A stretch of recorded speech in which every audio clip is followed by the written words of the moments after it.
Today, gagawa tayo ng kilawin tuna. Ang ating paboritong pulutan ng bayan. Slice the tuna.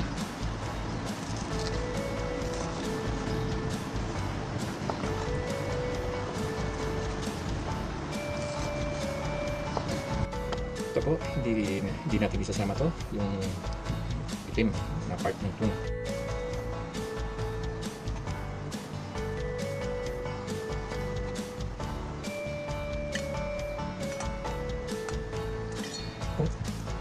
Ating mga napupul na tuna, ating dinice.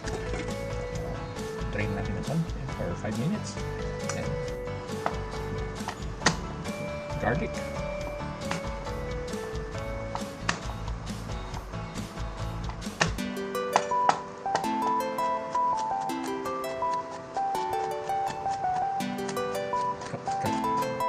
Ating onions. Slice lang po ito. Hindi natin siya i-chop-chop. Ganito lang po siya. Ito po yung ginger or luya.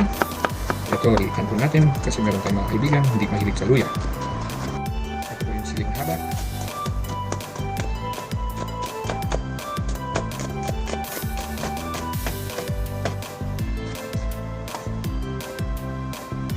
Buyo.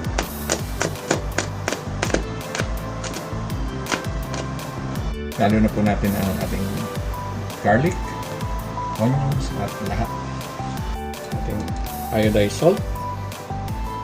Konti lang mo muna. If kulang, pwede tayo magdagdag later. Pag sobra, hindi na natin maalis. At ito po ang secret ingredient. Lalagyan po natin siya ng konting brown sugar. This is to balance the taste. Lalagyan natin yung suka. Kung napapansin nyo, una natin nilagay yung onion, garlic, the other ingredients. Yung suka po, nuli ko kasi ito pong tuna, mabilis po magluto sa vinegar or sa suka. Kaya hinuli ko po siya para hindi siya ma-overcook sa ating vinegar. Ito, dagdagan po natin konti. And we will add calamansi.